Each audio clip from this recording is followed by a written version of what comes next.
The following is a conversation with Wendy Bolger, the founding director of the Center for Innovation and Entrepreneurship at Loyola University. Recently, her center was recognized as the Entrepreneur Support Organization of the Year by UpSurge Baltimore for her efforts in teaching, supporting, and investing in entrepreneurs.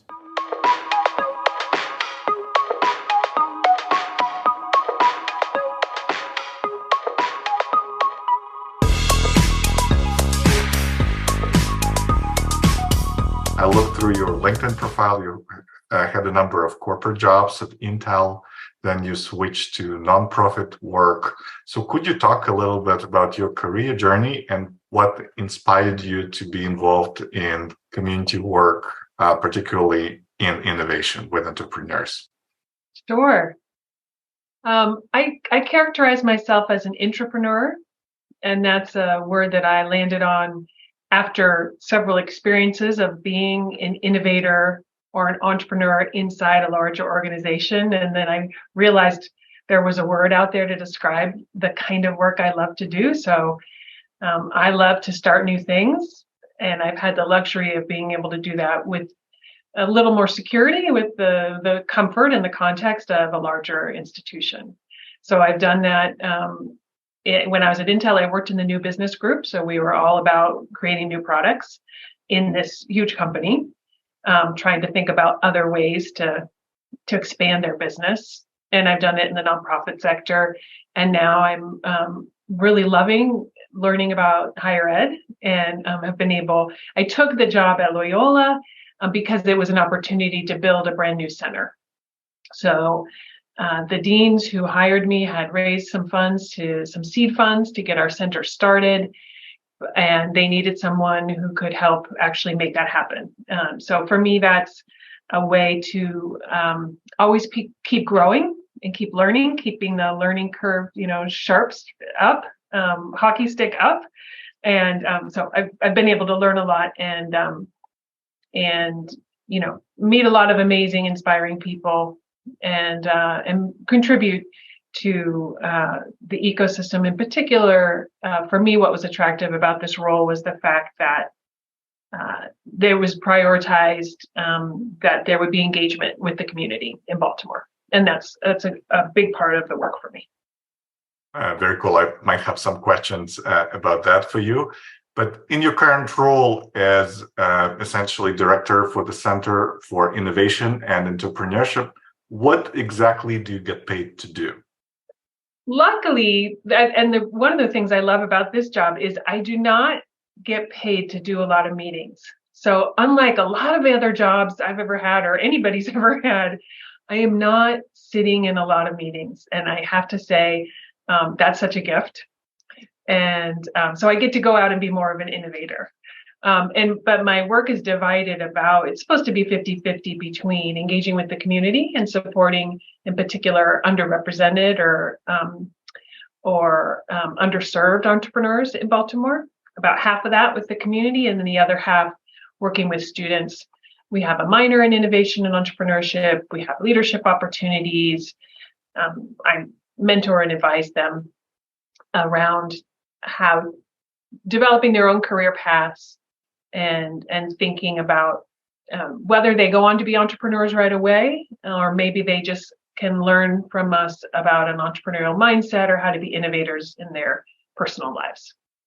I'm trying to get this to even more tangible level. Okay. Could you talk about one specific day, like this week or last week, and what was it filled with? Sure. I mean, I have to say that one of the things I love about this role is that my days really differ widely. One of the things I've been involved in for the past year is strategic. I'm on the strategic planning committee for the university. We have a brand new president, so I've been able to I've been asked to provide a voice or a coach around how to put transformative innovation into our strategic plan. So that's something I did today. Today, I got a call from one of our Baltipreneurs who just finished. We have an accelerator program. It's called Baltipreneurs. And we've had 4 cohorts so far. So this year's cohort closed in April. And I just heard from one of the entrepreneurs. She's really growing fast, lots of good news, lots of good updates. And she called because she needs some help and some introductions. So I got to hear all of her excitement and her thanks, and then I'm going to connect her with some additional people. So I love hearing from the folks who've been through the program, staying in touch. And, yesterday, there are not as many students around campus right now, but yesterday I saw a couple times a student who's heartbroken. And so he's been coming by. And so we're talking about, how to move on in your life. It's not always just about career. Sometimes it's your personal life as well. Oh, for sure. I think most of the programs that support entrepreneurs, they support people much more than they support the business. Absolutely. So you mentioned this Baltipreneur program. So could you talk about programs that you are running, some accelerator programs in your center? Sure. We do one cohort a year of the Baltipreneurs Accelerator. Over the course of about 4 months, we have a cohort of about 10 entrepreneurs. Sometimes that can mean as many 10 companies. Sometimes that could be 15 people, depending. We'll bring co-founders in. Sometimes the student teams will have several members on the team. But that group will meet weekly, 10 times. They get a stipend. They're assigned a mentor. They get one-on-one pitch coaching. They have access to special corporate research in the library, competitive research. And at the end of all that, they pitch at a demo day in the spring. And we provide awards at that event for performance over the course of the accelerator. One of the things that we do differently in Baltipreneurs is that the awards are chosen by the members of the cohort themselves. So peers are voting for peers. A lot of folks will bring in sort of a VIP panel of judges who may or may not really know much about or be able to judge based on a very short pitch. The sort of the quality of their business model or the viability, and certainly they can't judge sort of the progress someone has made. And so that's why it's a model developed by Village Capital, and we turn to this peer selection model to have the members of the cohort pick each other for the Very awards. cool. I haven't heard of this idea, but it's definitely intriguing. It really helps create a sense of community within the cohort so that it's not competitive as much as, right? They're paying attention, they're evaluating each other, but they recognize that they're there to support each other. There was one idea I took away from the GCEC conference that you organized, specifically regarding pitch competitions, that it's much more impactful to distribute like small sums of money versus give big chunks of money to few groups. How does it work in your program? Yeah, I'm glad that's something you picked up. I sort of hypothesized that based on very early on in the job I served as a mentor in another program, and worked with a really great entrepreneur who didn't happen to win the big award. And I think it was a single award event. And she was really devastated because she sort of had won a lot of recognition early on in the program. So it seemed like she was set to win. And she had foregone some revenue in order to commit to this contest. So that seems very dangerous, and it puts, I think, entrepreneurs in kind of a bad position where they have to make some choices about whether to invest in the program or whether to actually invest in their business, which I don't think is good for us to set them up for that type of a choice. It's a Sophie's choice kind of thing, right? So yeah, I agree with you. And we usually give out about 25,000 in awards, and so we've done 5. This last one we did 5 gifts, 5 different awards of 5,000 each, and they're just grants. They're not investments. They're not loans. So the entrepreneurs can do with them what they want. I had at one point just had a step where it was like platinum, gold, silver, and went down a couple thousand with each one. And the point difference between platinum and gold, first and second, was so small that it really didn't seem right. So we did switch it up a little bit. And this year we created categories for the awards. So, most likely to grow 10x, most best social impact, different awards like that. Best hustle. We had the hustle award as well this year. Very cool to hear when good ideas get implemented so quickly. How competitive is your accelerator program and who can get in? It has become very competitive. We've had good luck in terms of getting the word out, and there's been a lot of interest. So the second year we got, and this was COVID, so, it was we definitely had an elevated number of applications, but we got over 80 applications for about 10 spots. We took 13 that year. Normally we get over 60 applications.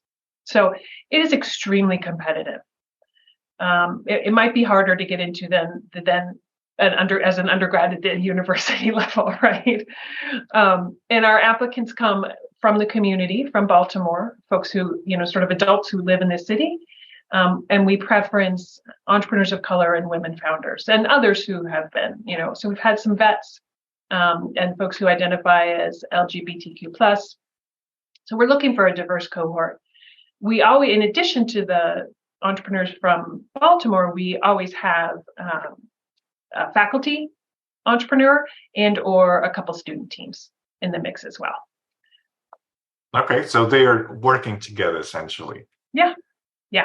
And it's wonderful for the students because they feel that they've been recognized as entrepreneurs in a different way. This is not like a student program. This is the real deal. So it's wonderful for their confidence, and they get really excited, and these are hardworking students, obviously, to be opting into a program like this in the first place, and they really bring it up a level when they've been included in a cohort like this. And then the entrepreneurs, the other entrepreneurs tend to be just very generous with them and very welcoming, and it's a really nice environment. We work hard, right, to make sure that everybody is comfortable and collaborates. This year's group had their own WhatsApp group, and it was, and I stay off of it intentionally, but what I hear is that it was really, really active and supportive. I'm really curious, when you have a competitive program, how do you make those decisions? Could you talk a little bit about your selection process?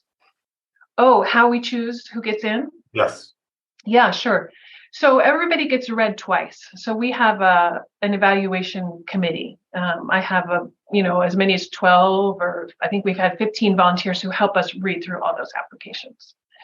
And there's a rubric that we use to score. And then I read all of them. So that's how they get read twice. And so we pick the folks who score the highest. And again, we are also looking for, those categories to see how folks identify, to make sure that, we have good representation of women and people of color. I have an amazing committee of volunteers. And I can say that because we don't tend to disagree very much. So they agree with me. So it really becomes pretty clear in the applications who's ready for the program, which is what I'm looking for most of all. Not necessarily, most everybody has revenue. If they don't have revenue, they have really significant customer discovery and or maybe a contract in place. Obviously, the more tech-based or the apps and platforms are going to be a little bit less likely to have the revenue yet, but if they have good potential and momentum, they'll be considered. So that's a big, that's a pretty bright line that cuts out, a lot of folks who aren't quite ready yet. We definitely have people who have applied a couple of years in a row. And so we look at that to see what progress have they made. And again, we're looking for, did you actually study the program? Can you tell me, we ask, what do you want to get out of this program? And I'm looking to see whether they really understand what we do provide. So they kind of did their homework and they're coming in ready to learn. We also ask folks what they would like to teach. So there's sort of an each one teach one element, and every member of the cohort gets about 20 minutes at some point to teach the rest. So is there something of value that they can bring to the rest of the cohort? So those are a few of, we're looking for creativity as well, of course. Do you give yourself the freedom to override the committee? I haven't had to yet. Okay. Luckily. You. Yeah, because I don't really want to have to think about that question. Okay. So, no, but really, I've been paying attention, and in terms of, again, I average the scores to see, and really, it's not as hard as you would think. There's always a couple folks that you really hate to say no to. So I usually, I sort of tier it. There's like the obvious folks who don't make the cut. There's the obvious folks that should be considered. And then there's a kind of a middle ground. And we are going to maybe play a little bit with sort of a wait list potentially next year. So, to create a little more room. I'm asking because for the mentorship program I was involved in, we also had like an intake team. Yeah. And I deliberately gave myself the freedom to override, to place bets on companies that didn't exactly fit the mark, but I wanted to experiment as a program. Like, can we help that type of organization? So I was curious in what way it was set up. And people who were on the intake team, they understood that this is more like a recommendation, and the program administration makes the final decision. And usually you follow what the intake team recommends. But I felt it was good to have the freedom to make a bet, which is different from your typical criteria, and to see if those need to be adjusted. Absolutely. Yeah, no, you're running the program. You should have some discretion around if there's somebody you really believe in, then you probably can make a difference for them just because of that, that passion that you might share.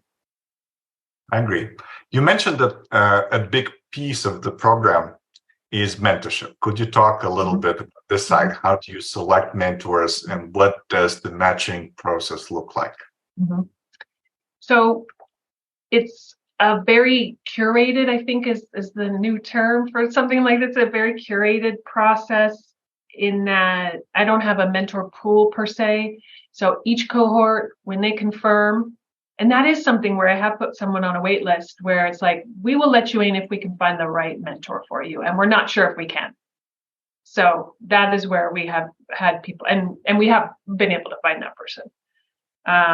But in one case, I think we added folks like a week or two late because it was a very specialized need that they had for their mentor. So I'm out there looking to meet these specialized needs. I look at this, what the company says they need to learn, and I go and see who I can find who has expertise, either with that industry or with that need or that stage that they're in.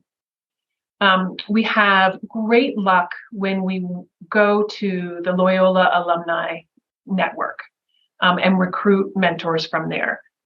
They are the most committed. They're loyal to their school. They want to give back, and they're really excited about the program. And of course, they all say these are folks who, most of them graduated a good time ago and have had their success. And they say, I just wish that there was a program like this when I was a student, that there had been a program like this. And so they're excited to see how the school has changed and added this kind of, offering. So we love working with the alums, but we don't always find, 10 alums necessarily who are available. And I just work through I use I go power user on LinkedIn and just think about who I know. And so we have definitely cold called folks and just said, we've got this program. And usually they're inspired enough about the work that we're doing because they're in a close enough line already that if I can get a call with them like we're doing now, Igor, like I can usually talk them into getting involved. And then, some folks are like, I've friends, neighbors, former colleagues from Intel, things like that. And we will call on them, and that's also really exciting to broaden the idea beyond just sort of the Loyola network, but across the country. We do try to make sure that there's an active Baltimore contingent in the mentors because we want to grow, sort of this place-based sense of the ecosystem. I like to get to a deeper level of detail. So could you talk a little bit about the journey as a mentor? So they get a cold call from you. You talk them into saying yes, they agree. So what happens next? What does this journey look like for someone agreeing to join your program as a mentor? So if they agree to mentor, then we get them together on a Zoom call that's a kickoff meeting. So everybody gets a chance to meet each other. I find the mentors really curious about who the other mentors are, and they're naturally outgoing people and they're networkers. So they want to meet the other mentors as well. So we'll do that and answer their questions about the program.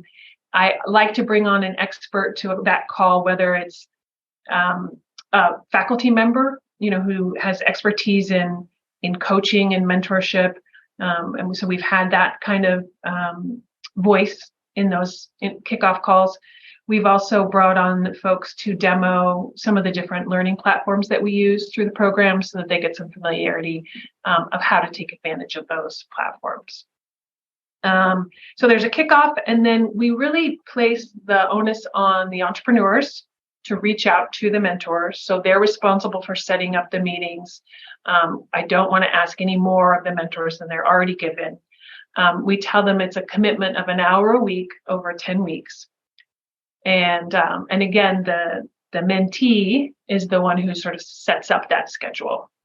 In terms of what they're working on, mentors can access the two platforms that we use, and they can see the curriculum and they can see progress that their company is making in terms of milestones. The companies set their own milestones and get sign-off from their mentor about that for the course of the program. And so that's sort of the map that they're using to walk through in their weekly calls. We do a midterm check-in as well. That's another Zoom call to just find out how it's going. That one tends to be a little more venting, and sort of troubleshooting among the among the mentors. Like, how's it going with your person? How are you handling this? Is it normal, that X? Is it okay that Y, right? So that's a lot of reassurances that we give about mid-program. And then if we're lucky, if they're in town, if they can make it, we see the mentors at demo day. They've probably been working pretty intensely right before on some pitch feedback. And so we can consider demo day to be a big celebration that everyone is welcome to. So it's always great when they can come to that event. I can't resist the curiosity to ask, which platforms do you use for this program?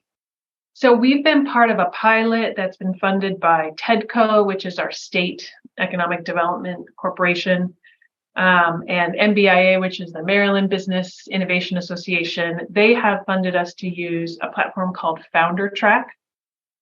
And so we're using that for milestones and additional optional homework for the entrepreneurs. And then the the bulk of the curriculum is in Aspire, which is the university's sort of basic coursework platform. Thank you for sharing. Yeah. And coming back to the mentor journey, so once the mentor completes the program, will you tap them again for the next cohort, or is it more like one and done and you try to use different people? I've always had, well, except for the first time, right? But I've always had at least one veteran come back. If they want to come back, I want to use them. Many of them don't have capacity to keep coming back. A lot of them are going to keep working with that they're only committed for the course of the program, but a lot of them will keep working with the person they've matched with. So that might be as much as they want to do. But anyway, we always have some folks, and the repeat folks are great to work with because obviously they have great perspective. In the program I was involved in, Innovate Charlotte, mentors would like stay on forever. Or Really? not forever. They really stayed on. Like not all, but the core people who joined the program when we launched, a lot of them stayed on through the experience. Mm-hmm. And I think that's the magic of team mentoring that we discussed separately. Yes. When members connect, and a little bit less intense commitment, because 1 hour a week is more than like meeting just once a month with a founder. But that's an interesting thing. Yeah. No, that's really good to hear. You've obviously found some really great committed folks. But yeah, this is kind of a different, it's a short-term ask, and so we set the expectations that way. I will share a little tidbit. I've been thinking a lot about mentoring just since we've been talking. And so I was sort of floating some ideas. I told you I was at an event last night and talking to some other colleagues who, as it turns out, started a mentoring program at a neighboring school right here in town. And they gave me some great feedback, which was that they never sort of permanently matched a mentor with a student until they had a chance to meet first. So I'm matching folks sort of blind. And I'm guessing that they're going to get along, and, crossing my fingers and obviously providing the support we can to make that all go well. But I thought it was a great insight that this colleague shared, which was, let them meet first, and then they decide whether this is just a one-time conversation, fine, or they really want to continue. So that element of choice, I don't know, it hadn't occurred to me before. I don't know why, but that seemed really a great learning. I like it. From one of the interviews I did with Jodie Ackert, she shared that they do in the mentorship program something similar to speed dating, where entrepreneurs meet, but they don't do the matches. They just identify preferences. These are the people I liked. These are the people I didn't like, and they take it into making better choices. Yeah, I mean, I think it's so important to acknowledge the personal chemistry and all of those factors. I met with a mentor last week who was mentoring in another program. He's not going to return to the other one. He is returning to ours. I don't think it's because our program's so much better. That'd be nice to say, but I think the reality is that he hit it off better with the entrepreneur who he happened to be matched with in our program. So it colored the experience. How do you evaluate success, and is there a success story that you are particularly proud of? So within the program, I ask entrepreneurs to set their own goals. And so to define their own success, define success in their own terms. So I think everybody has a different metric, and I'm not going to pose mine. We certainly, not everyone we have is going to go for VC by any means, or is going to, have an exit, IPO, an exit. So, so we ask them, where they want to be. And so, I think we're successful when they get to where they tell me, I never thought I would be here, right? It's beyond their expectations. I never dreamed, I never imagined, right?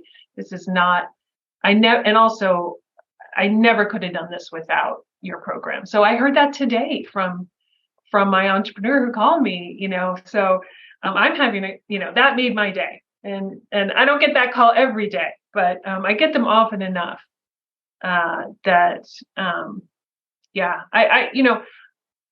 you said something earlier about these are people we're talking about. These are humans with lives, right? That an entrepreneur is a whole person. And,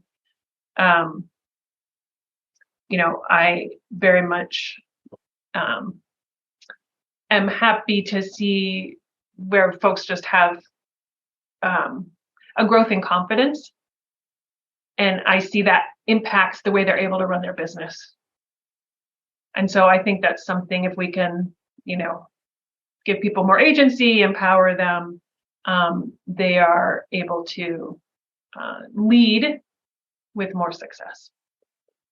Meaning, so what do we track? We track how many folks they've hired, how much revenue growth they've had, if they have had investments, if they are going into other programs, and are they getting press? Again, we to ask them, tell us, what your recent wins have been, and however you define that.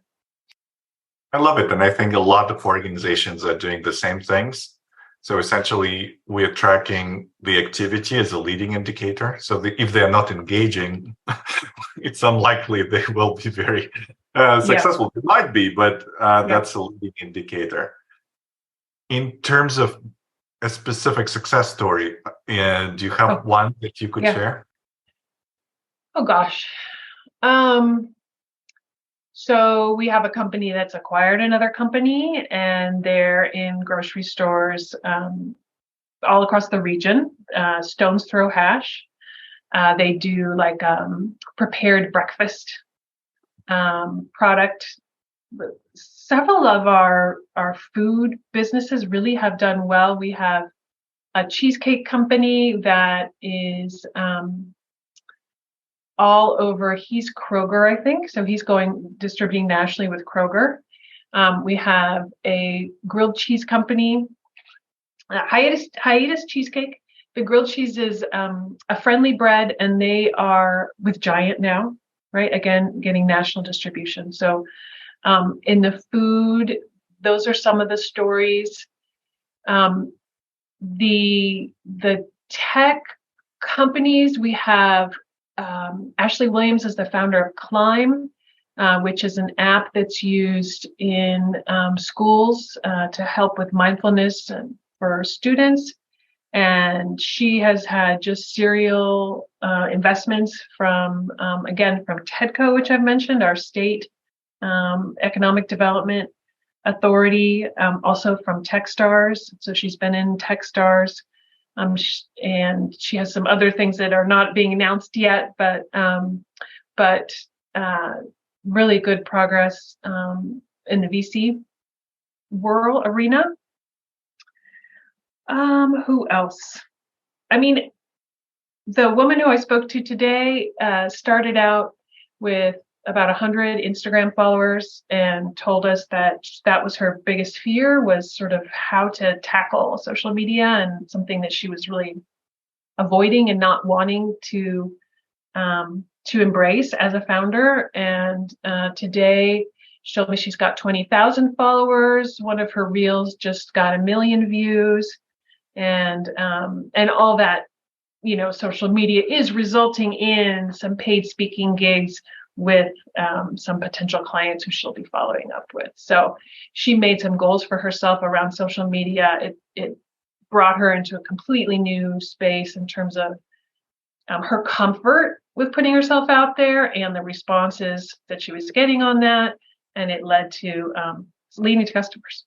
And her business is, it's called HBCU college costs. And it's all about how to open up access and offer, grants and tools for getting college education for free. Yeah. There are a lot of success stories. I'm actually amazed that the center has been around only since 2018, correct? That's right.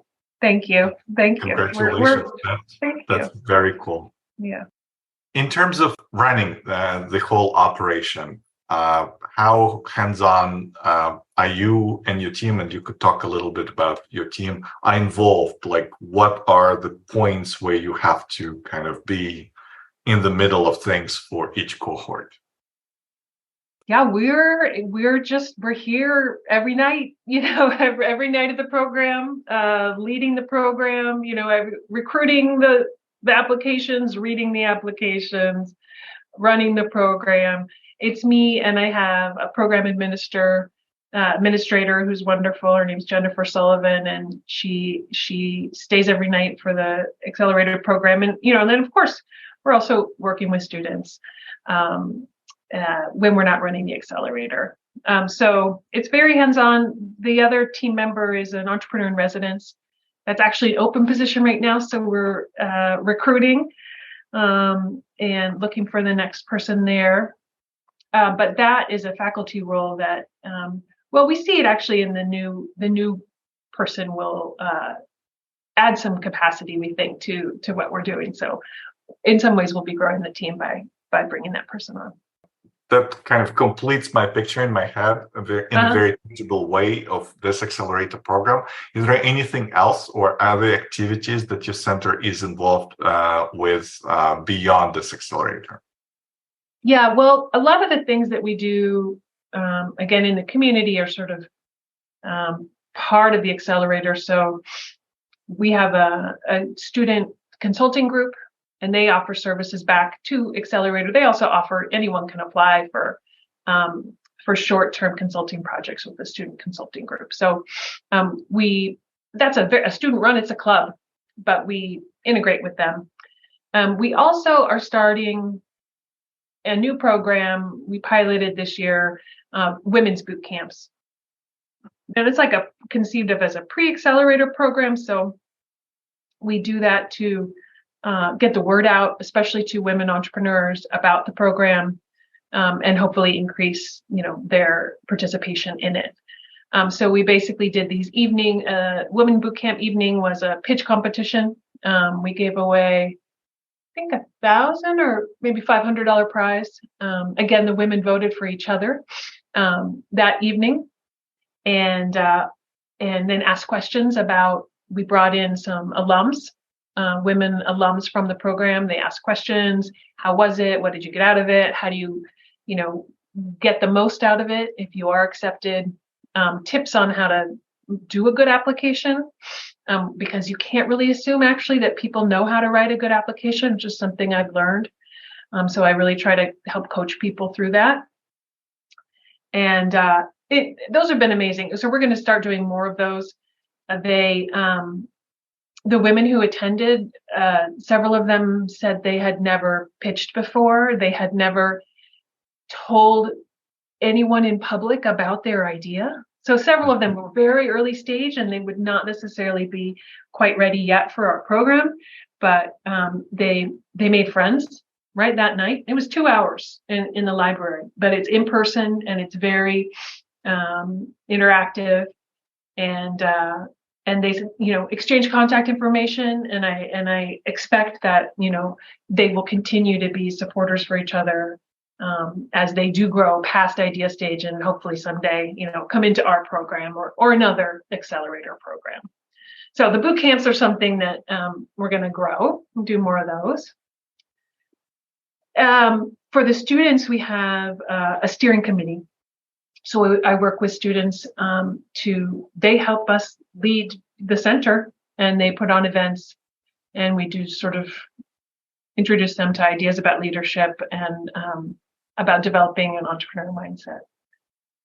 I really like how you approach this in a very, I would say, startup way, where there is a focal point or the core value proposition, and everything else seems to add to this value proposition versus like having separate programs that require a different form of commitment. This is pretty cool. Well, I mean, Igor, I think it's really just a reflection of constraints, right?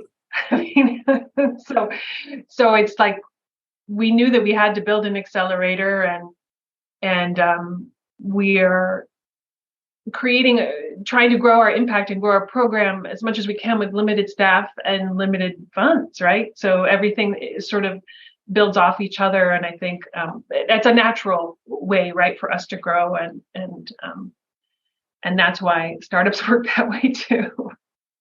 That makes sense. Yeah. But correct me if I'm wrong. I remember you also have like fundraising experience.